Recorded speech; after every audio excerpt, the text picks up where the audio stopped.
Sinh tồn tự nhiên review, hãy đăng ký và theo dõi chúng tôi. Đây là động lực to lớn để chúng tôi tạo ra những video thật ý nghĩa gửi đến người xem. Chân thành cảm ơn.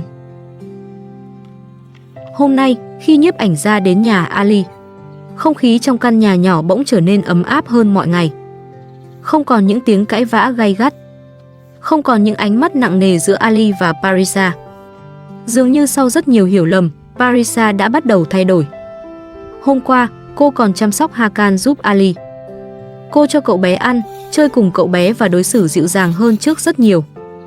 Điều đó khiến Ali và bà Yuda thật sự cảm động.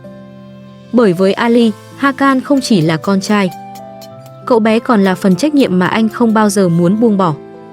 Và điều Ali mong mỏi từ lâu chính là Parisa có thể nhìn Hakan bằng một ánh mắt dịu dàng hơn. Không phải như con của Sakina, mà như một đứa trẻ vô tội, đáng yêu và cần được yêu thương. Ngoài sân, những chậu cây mà Ali từng tự tay làm bằng xi măng nay cũng đã khô lại. Chúng đã sẵn sàng để mua cây về trồng. Có lẽ căn nhà này đang bước sang một nhịp khác. Những thứ từng dang dở bắt đầu hoàn thành. Những người từng xa cách cũng bắt đầu học cách ngồi lại với nhau. Một lúc sau, Ali nhìn Parisa rồi nói: anh đã quyết định sẽ xây một ngôi nhà lớn. Từ nay về sau, anh sẽ chăm sóc vợ mình để chúng ta cùng xây dựng một gia đình. Parisa, còn quyết định của em thì sao? Em còn giận anh vì chuyện sinh nhật của Sakina không? Parisa nhẹ nhàng đáp: em không giận. Ali nghe vậy liền nói: em đúng là cứng đầu. Câu nói ấy giống như một lời trách yêu sau những ngày cả hai đã làm tổn thương nhau quá nhiều. Rồi Ali quay sang bà Yuda: bà ơi, xin bà chăm sóc Parisa nhiều hơn. Bà Yuda nhìn hai người, chậm rãi nói: bà sẽ cố gắng để các con được hạnh phúc. Bà mong các con biết tôn trọng ý kiến của nhau.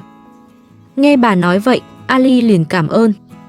Có lẽ trong lòng anh, bà Yuda vẫn luôn là điểm tựa âm thầm của căn nhà này. Bà còn là người đứng giữa những lúc Ali và Parisa không thể hiểu nhau. Ali quay sang Parisa, giọng dịu hơn: chúng ta làm hòa nhé. Parisa vẫn nói: em không giận. Ali nhìn cô, rồi nói tiếp: vậy chúng ta bắt đầu xây nhà đi. Chúng ta sẽ sớm có một cuộc sống tốt hơn. Bà sẽ là người đồng hành của chúng ta. Chúng ta tôn trọng bà, nên bà mới có thể sống cùng chúng ta. Đừng để những chuyện nhỏ nhặt cuốn chúng ta vào rắc rối. Những lời ấy như một lời hứa mới. Một lời hứa rằng Ali muốn giữ gia đình này. Parisa hỏi: nhưng xây ở đâu? Ali đáp: chuyện đó để sau rồi tính. Anh đã nghĩ chuyện này lâu rồi. Anh muốn cùng em xây dựng cuộc sống này. Trước đây, em từng ghen với Sakina. Parisa nhẹ giọng nói: em đối với anh không giống bất kỳ ai khác. Ali nhìn Parisa, rồi nói bằng tất cả sự chân thành: anh muốn nắm tay em, cùng em gây dựng lại mọi thứ. Anh muốn cùng em xây nên một mái nhà thật sự. Với anh, em không giống những người khác. Anh muốn cùng em xây dựng tương lai. Đừng để lòng ghen tuông với Sakina làm tổn thương chúng ta nữa. Em còn vấn đề gì không? Parisa đáp: không, chỉ cần mau chóng xây xong nhà là được. Ali nói: đừng bao giờ vì những người như mẹ em mà bỏ rơi anh. Bây giờ anh và em đã là một rồi. Hãy chăm sóc bà cho tốt. Suốt thời gian qua, bà luôn ở bên anh, cùng anh trải qua rất nhiều khổ cực. Rồi Ali quay sang bà Yuda: bà ơi, bà thấy thế nào? Bà Yuda chỉ nhẹ nhàng nói: cầu mong các con hạnh phúc. Bà không có ý kiến gì. Trước hết hãy giải quyết chuyện của hai con đi. Ali đáp: bây giờ chúng con không còn vấn đề gì nữa. Cảm ơn em rất nhiều, vợ yêu. Parisa, ý kiến của em thế nào? Parisa suy nghĩ một lúc rồi nói: chúng ta hãy đến một nơi tốt hơn để xây nhà. Hay mua một mảnh đất ở nơi khác đi. Ali quay sang hỏi bà Yuda: bà ơi, bà thấy sao? Bà Yuda vẫn giữ thái độ bình thản. Các con đồng ý thế nào, bà cũng không phản đối. Ali lại nhìn Parisa: nói suy nghĩ của em đi. Em thấy ở đây có thoải mái không? Parisa thành thật đáp: ở đây hơi nhỏ. Phòng của chúng ta cũng rất nhỏ. Nhưng chúng ta vẫn có thể tiếp tục sống. Anh hãy đưa ra quyết định tốt nhất. Ali nói rằng có lẽ nên xây nhà ngay tại đây, bởi chi phí sẽ thấp hơn. Nếu chuyển lên thành phố, họ sẽ phải dựng một căn tạm trước, rồi mới từ từ xây được nhà. Trong khi đó, đứa bé sắp chào đời. Parisa sẽ cần một nơi ổn định để nghỉ ngơi. Ali nói, sau này đứa bé sẽ chào đời. Em sẽ phải ở trong phòng suốt 6 tháng. Anh không thể xây ngay một căn nhà khác cho em ở. Chúng ta cứ sống ở đây. Nhưng Parisa vẫn còn nhiều băn khoăn. Cô nói, nơi này rồi phải bán. Anh không thể ở mãi tại đây. Anh xem có nên mua đất trong thành phố không? Hãy suy nghĩ thật kỹ. Lên thành phố đi. Em cần mua ít hoa để cắm vào chậu. Ali đáp rằng nếu Parisa muốn, anh có thể tìm một mảnh đất ở khu cao hơn quanh đây. Anh cũng nhắc rằng nơi này tuy còn thiếu thốn, có thể còn gặp vấn đề về nước, nhưng vẫn có nhiều tiện ích quen thuộc. Anh nói, hôm qua Hakan đã chơi với em. Thằng bé rất thích em. Hãy nghĩ đến tất cả tiện ích ở nơi này. Parisa vẫn nói, ở thành phố thì tiện hơn. Chúng ta đi sửa nhà vệ sinh trước đi. Nhà vệ sinh là điều cần thiết. Ali gật đầu. Anh hiểu điều đó. Nhưng anh cũng nói thật rằng chi phí ở thành phố rất cao. Trong thời gian ngắn, anh chưa thể có đủ tiền để mua đất ở đó. Parisa nói, em cần mua hoa. Chúng ta cần vào thành phố tìm đất thử xem. Ali đáp, đất đắt lắm. Bây giờ đã 2 giờ chiều rồi, các giao dịch đất chắc đã kết thúc. Vài ngày nữa chúng ta sẽ đi siêu âm để biết giới tính của em bé. Nhưng Parisa vẫn muốn đi. Chúng ta cứ đi hỏi thử xem. Cuộc trò chuyện ấy không còn gay gắt như những ngày trước. Dù vẫn có bất đồng. Dù Parisa vẫn muốn thành phố, còn Ali vẫn lo chi phí và muốn xây ở nơi hiện tại. Nhưng ít nhất hôm nay, cả hai đã có thể nói chuyện như một cặp vợ chồng thật sự. Có lẽ con đường phía trước của Ali và Parisa vẫn còn rất dài. Nhưng chỉ cần họ còn muốn nắm tay nhau, còn muốn xây một mái nhà chung, còn biết nghĩ cho bà Hilda và đứa bé trong bụng, thì căn nhà này vẫn còn cơ hội để trở thành một mái ấm thật sự. Sau đó, Ali cùng bà Hilda và Parisa đến văn phòng môi giới bất động sản. Có lẽ sau cuộc trò chuyện ở nhà, Parisa vẫn muốn thử tìm một mảnh đất trong thành phố. Cô hy vọng gia đình nhỏ của mình sẽ có một nơi ở thuận tiện hơn, gần bệnh viện hơn, gần chợ hơn và có thể bớt đi những thiếu thốn của cuộc sống hiện tại. Ali cũng không muốn gạt bỏ mong muốn của vợ. Dù trong lòng anh vẫn biết giá đất trong thành phố chắc chắn không hề rẻ.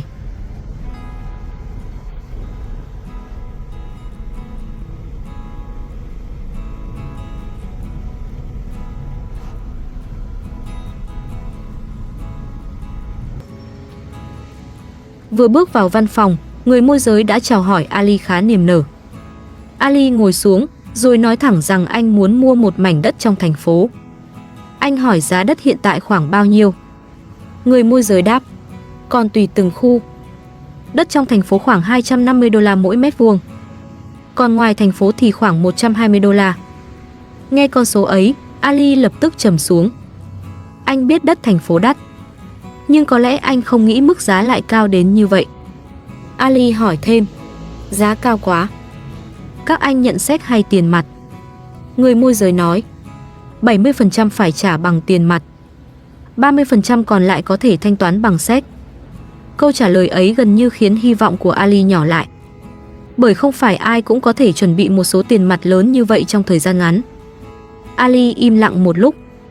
Rồi anh đứng dậy, lịch sự nói, cảm ơn, xin lỗi đã làm phiền. Người môi giới cũng đáp lại, tạm biệt, hy vọng lần sau gặp lại.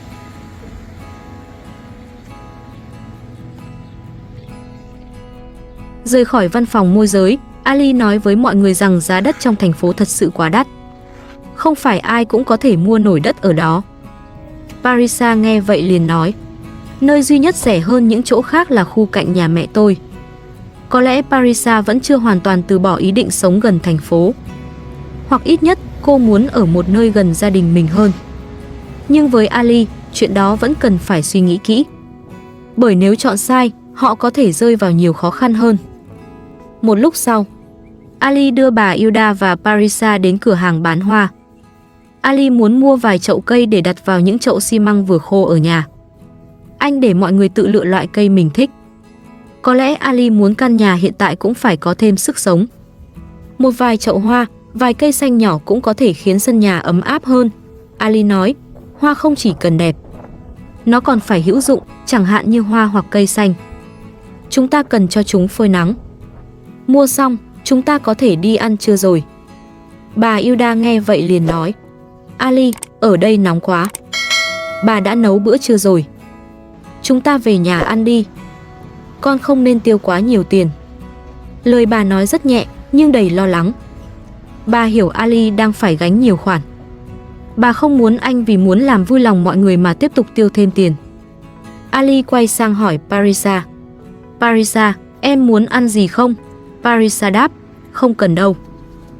Nghe vậy, Ali gật đầu. Được rồi, chúng ta về nhà. Không mua nổi đất trong thành phố rồi. Câu nói ấy nghe có chút buồn, nhưng cũng rất thật. Ali đã thử. Anh đã đưa Parisa đi hỏi đất, đã lắng nghe mong muốn của cô. Nhưng hiện thực về tiền bạc lại khiến giấc mơ thành phố trở nên xa hơn. Parisa lúc này cũng dịu lại. Cô nói, vậy hãy xây nhà trên mảnh đất của chúng ta. Nhà vệ sinh nhất định phải sửa xong. Có lẽ sau khi nghe giá đất, Parisa cũng hiểu rằng trước mắt họ chưa thể mua đất mới. Điều thiết thực nhất lúc này vẫn là sửa lại căn nhà hiện tại.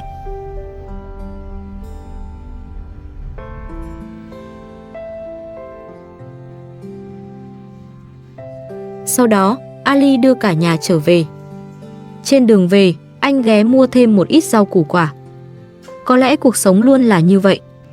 Không phải lúc nào người ta cũng có thể đạt được điều mình mong muốn ngay lập tức. Nhưng chỉ cần cả gia đình còn ngồi lại với nhau, còn biết tính toán, còn biết nhường nhịn và tiếp tục sửa sang từng phần nhỏ của cuộc sống, thì mái nhà ấy vẫn còn cơ hội để trở nên tốt đẹp hơn. Chiếc xe chở Ali, bà Hilda và Parisa trở về dưới ánh nắng chiều. Phía trước họ vẫn là căn nhà nhỏ chưa hoàn thiện. Nhưng có lẽ, sau chuyến đi hôm nay, mọi người đều hiểu rõ hơn rằng trước khi có thể xây một ngôi nhà lớn ở đâu đó xa hơn, họ cần học cách giữ cho mái nhà hiện tại đủ ấm, đủ yên và đủ yêu thương.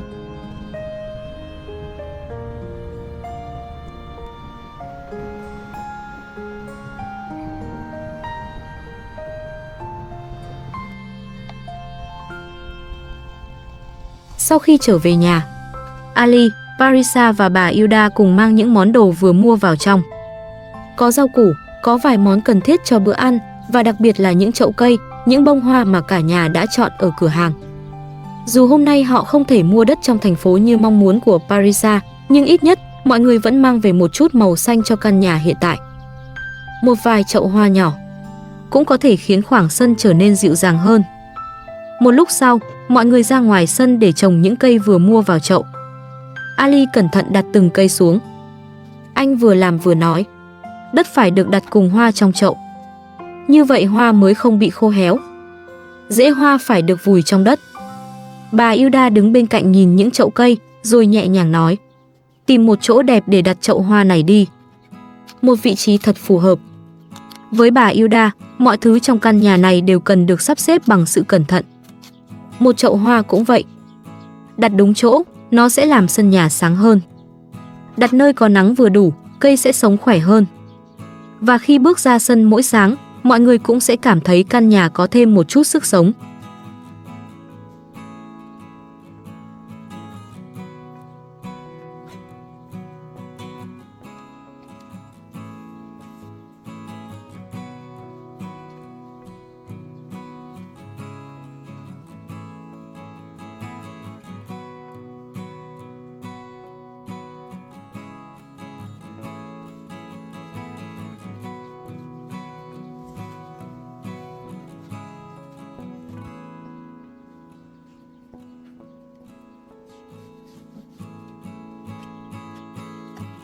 Sau đó, Ali cùng mọi người ra khu vực trồng rau ngoài sân. Anh bắt đầu đào một cái hố để trồng một cây vừa mua. Đất khô được xới lên từng lớp. Ali đặt cây xuống, chỉnh lại phần gốc cho ngay ngắn, rồi nói, cây này lớn lên sẽ tỏa thành một tán lá rậm rạp. Phải luôn tưới nước cho cây này. Giờ tưới nước trước đi. Phải thường xuyên chăm sóc. Mang thêm ít đất lại đây. Trong giọng nói của Ali có một niềm hy vọng rất rõ. Anh không chỉ đang trồng một cái cây. Và có lẽ, đó cũng là cách Ali muốn giữ lại cảm giác bình yên cho nơi này, trong lúc chuyện xây nhà mới vẫn còn chưa thể quyết định. Vì mọi người cùng nhau làm việc, nên chỉ sau một khoảng thời gian ngắn, những cây vừa mua đã được trồng xong. Parisa cũng có mặt. Bà Hilda ở bên cạnh góp ý chỗ đặt cây. Có lẽ, Đôi khi hạnh phúc cũng bắt đầu từ những khoảnh khắc bình thường như thế, mà là việc mọi người vẫn còn có thể làm chung một điều gì đó trong sự yên ổn. Mọi người vào nhà ăn trưa. Bữa cơm hôm ấy không quá cầu kỳ, nhưng không khí lại ấm áp hơn. Parisa nhìn mọi người rồi nói, hôm nay con sẽ rửa bát. Mọi người ăn xong thì đi nghỉ đi. Câu nói ấy khiến bầu không khí dường như dịu lại. Bởi trước đây, Parisa không phải lúc nào cũng chủ động với việc nhà. Nhưng hôm nay, cô đã tự nói mình sẽ rửa bát. Dù chỉ là một việc nhỏ, nhưng với Ali và bà Hilda, đó là dấu hiệu cho thấy Parisa đang cố gắng hòa vào nhịp sống của gia đình này. Bà Hilda nghe vậy liền nói, nếu các con tôn trọng bà sẽ cố gắng giúp các con làm việc nhà. Lời bà nói không nặng nề. Nó giống như một lời nhắn nhủ rằng trong gia đình, sự giúp đỡ không thể chỉ đến từ một phía. Muốn sống cùng nhau lâu dài, mọi người phải biết tôn trọng nhau, biết lắng nghe, biết chia sẻ những việc nhỏ nhất trong nhà. Ali ngồi đó, rồi nói, ngôi nhà cần phải được xây lên. Đó vẫn là điều anh luôn trăn trở. Bà Hilda nhẹ nhàng nói, cuộc sống đã dần trở lại bình thường. Sau này hai con tự quyết định nhé. Có lẽ bà không muốn áp đặt. Bà hiểu đây là cuộc sống của Ali và Parisa. Bà có thể góp ý, có thể đồng hành, có thể giúp đỡ trong khả năng của mình. Nhưng cuối cùng, hai vợ chồng vẫn phải tự bàn bạc và cùng đưa ra quyết định. Parisa quay sang hỏi Ali, 2 ngày nữa đi siêu âm phải không? Chúng ta sẽ đến Isfahan à? Ali đáp, đúng vậy, em nên được kiểm tra sức khỏe định kỳ. Điều đó tốt cho thai trong bụng em. Nhắc đến đứa bé, giọng Ali trở nên dịu hơn. Anh muốn Parisa đi khám đầy đủ. Muốn biết em bé có khỏe không? Muốn chuẩn bị tốt hơn cho những tháng ngày sắp tới. Rồi Ali quay sang bà Hilda. Anh nhìn bà với vẻ biết ơn, rồi nói, bà đang bị bệnh. Bà cần nghỉ ngơi. Suốt thời gian qua, bà đã đối xử với con rất tốt. Con cảm ơn bà. Con yêu bà như yêu mẹ của mình. Mong tay con sẽ không còn đau nữa. Trong quãng thời gian này, bà là nơi trú ẩn duy nhất của con. Con từng hứa với bà sẽ xây một ngôi nhà thật lớn. Con không biết nên xây nhà ở đâu. Những lời ấy khiến không khí bữa trưa chậm lại. Ali không thường nói ra quá nhiều điều trong lòng. Nhưng hôm nay, anh đã nói. Anh biết ơn bà Hilda. Biết ơn những năm tháng bà ở cạnh, chăm lo, phụ giúp, chịu khó cùng anh vượt qua bao chuyện. Đối với Ali, bà không chỉ là một người lớn tuổi trong nhà. Bà là nơi anh có thể tìm thấy sự an ủi. Là người khiến anh cảm thấy mình vẫn còn một gia đình để dựa vào. Bà Hilda nghe vậy, chỉ nhẹ nhàng đáp. Cuộc sống hiện tại của chúng ta đã tốt hơn trước rất nhiều. Đất trong thành phố đắt lắm. Câu nói của bà rất thực tế. Bà hiểu mong muốn có một căn nhà mới của Ali. Cũng hiểu Parisa muốn sống thuận tiện hơn. Nhưng bà đã chứng kiến giá đất hôm nay. Bà biết thành phố không phải nơi ai cũng có thể dễ dàng mua một mảnh đất. Nhất là trong hoàn cảnh của Ali hiện tại. Một lúc sau, bà Hilda nhìn xuống tấm thảm rồi nói, chúng ta phải dọn thảm. Cát lại rơi xuống thảm rồi. Câu nói rất đời thường ấy khiến không khí trở lại với nhịp sống quen thuộc. Bà Hilda lại nhắc đến những chậu hoa ngoài sân. Bà nói, những chậu hoa này đẹp thật. Tôi phải dọn dẹp sân. Những bông hoa này đẹp quá. Phải hái những bông hoa này ra rồi thay hoa mới. Hoa nên được trồng đa dạng hơn. Ngày mai chúng ta phải tưới nước cho sân. Dù vừa nói cần nghỉ ngơi, nhưng bà Hilda vẫn nghĩ đến sân vườn. Có lẽ đó là tính cách của bà. Không quen ngồi yên. Không quen nhìn thấy việc cần làm mà bỏ qua. Với bà, một chút cố gắng sẽ khiến cuộc sống tốt hơn một chút. Rồi bà nói tiếp. Cuộc sống ở đây tốt hơn với chúng ta. Con muốn xây một căn nhà đẹp và rộng hơn. Nhưng chi phí sống trong thành phố quá cao. Có lẽ cuộc sống cũng chính là như vậy. Những giấc mơ lớn được nuôi dưỡng bằng những công việc rất nhỏ mỗi ngày. Ali muốn xây một căn nhà rộng hơn. Parisa muốn một nơi sống tốt hơn. Bà Hilda chỉ mong các con hạnh phúc và biết tôn trọng nhau. Còn hiện tại, họ vẫn cùng nhau ở trong căn nhà nhỏ này, tiếp tục vun đắp từng chút một. Bởi trước khi có một ngôi nhà mới thật lớn, điều quan trọng nhất vẫn là giữ cho mái nhà hiện tại có đủ sự yêu thương, bình yên và lòng biết ơn.